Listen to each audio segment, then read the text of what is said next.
California is in the lead, can show the rest of the nation how it is done. Warning just coming in from CalISO, who runs the power grid in the state. They say they expect demand for electricity to outpace supply tomorrow. And they say that means rolling blackouts are likely. Yes, Secretary Granholm, California is in the lead, all right, on, well, liberal hypocrisy. I can't get enough of that soundbite because after the Biden Energy Secretary uttered those words, rolling blackouts sweeping across the People's Republic of California. Let's bring in Dave Rubin, host of the Rubin Report and author of Don't Burn This Country. Hey, man, great to have you back. It's been a long time. Gavin Newsom just proposed a ban on the sale of gas-powered cars by 2035. Now he's begging Californians not to charge their electric cars and turn off their air conditioning because the power grid just can't handle it. Then there's this. You gotta love the bee. The Babylon bee nailed it. With energy grid unreliable, Governor Newsom announces all cars will be wind up by 2035. Ouch. What do you say, Dave? Oh, Chris, I mean, first off, as you know, I am an ex-Californian, and I might remind the Newsmax people who do the Chiron, they can always put ex-Californian or proud Floridian under my name from now on. This doesn't surprise me. This is exactly why I and quite literally hundreds of thousands of other people have fled California in the last 2 years. As you know, California, for the first time in the state's history, had a net loss of population in 2020. And then guess what? It happened again in 2021. I myself took 2 businesses out. This is all obvious. It is all obvious. Nothing that progressives do by raising taxes and giving more money to bureaucrats accomplishes anything they purport to believe in.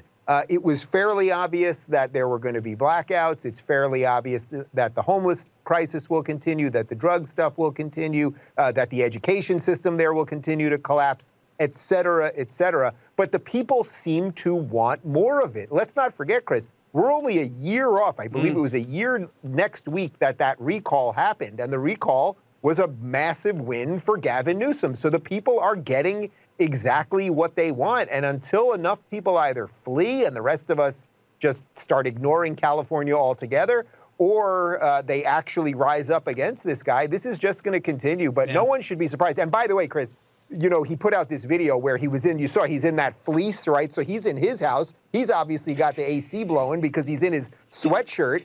He's telling people to keep their AC at 78. There is zero chance that Gavin Newsom or Nancy Pelosi or any of these clowns in California are doing anything. They are using all of their electric utilities. They're doing all of their stuff and staying nice and cool.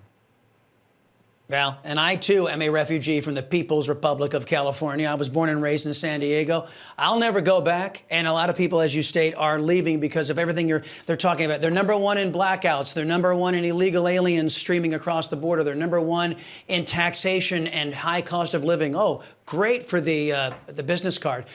You know, it's mind-blowing how fast karma is catching up with people. Here's Congressman Eric Swalwell just 2 months ago, mocking my home state of Texas for its power grid issues. Quote, Texas, where Republicans provide plenty of energy to control your body, but no energy to control your thermostat.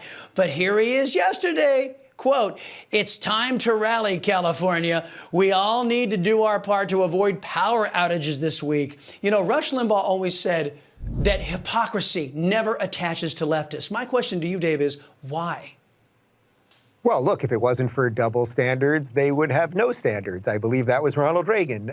This is very consistent with these people. You know, his glib remark in the first tweet you know, in essence, he's attacking Texas for their feelings on abortions. Well, we have something called states' rights, and the reversal of Roe v. Wade has now kicked this back to the states. And you don't have to stay in Texas if you don't want to, and you don't have to stay in California if you don't want to. But the hypocrisy, it never ends with these people. Eric Swalwell has no answers for any of this. You do know that he had his flatulence issue on MSNBC, so maybe he could work on some wind power over there. That might help him in Northern Cali. But look, this is it's just what it is with these people. There is nothing that they do that works. I mean, I really mean it. I wish you said you're from San Diego. I'm sure you have great memories of San Diego. You don't want it to be this way. When I got to LA 8 years ago, it was not like this. But this is what it is, and you've got to vote out Newsom. You've got to vote out Garcetti. You've got to vote out the mayor of San Francisco. They all, from top to bottom, have to go. And by the way, that doesn't necessarily solve it either, because you got to actually elect better people.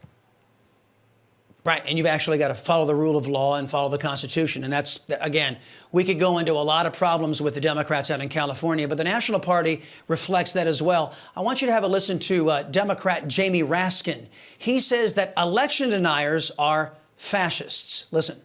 Two of the hallmarks of a fascist political party are, one, they don't accept the results of elections that don't go their way, and two, they embrace political violence. And I think the court has been thwarting formation of the popular will, the most spectacular example being Bush versus Gore, where the majority, by a 5-4 vote, enjoined the counting of more than 100,000 ballots in Florida and essentially gave America its first court-appointed president. I have an objection because 10 of the 29 electoral votes cast by Florida were cast by electors not lawfully certified. So Jamie Raskin on CBS over the weekend says, yeah, they're all election deniers, they're fascists, and they're political violent people. But he has been one of the cheerleaders for election denial for many, many moons. It's a Salcedo show axiom. Democrats project qualities onto others that they themselves have in abundance. Am I right? Well, Chris, I often say that there's no privilege in the United States other than Democrat privilege. It's the hypocrisy privilege that you're referring to, that they can do all of these things. They can be caught the next day saying the reverse of what they said the day before. And it always happens related to Trump-related things, of course, especially. But all of the election stuff, let's not forget Hillary Clinton. She still got the tweet up that Donald Trump's an illegitimate president. All of these people who were saying that Donald Trump was a Russian spy or installed by the Russians, or our elections were hacked, or what's her name, Stacey Abrams in Georgia, who thinks she thinks she was the governor from a couple of years ago. They never end any of this stuff. But what's more interesting about it is the ramping up of the language, because, you know, for a long time, okay, we were all bigots and racists and whatever, then we were Nazis and Trump is Hitler. Now it's all about fascism for these people. And of course, the irony of that is fascism is the combination, in essence, of the state and giant corporations working together to subvert the will of the people. Does that sound more like the Republicans or the Democrats? It actually is the Democrat platform at this moment. So if you want to find a fascist, Raskin, I mean, find a mirror, man. Amen to that. Dave, missed you, man. I'm glad you made it back here. We'll talk to you soon. Thanks. If you're looking for more honest and thoughtful conversations about politics instead of nonstop yelling, check out our politics playlist. And if you want to watch full interviews on a variety of topics, watch our full episode playlist all right over here. And to get notified of all future videos, be sure to subscribe and click the notification bell.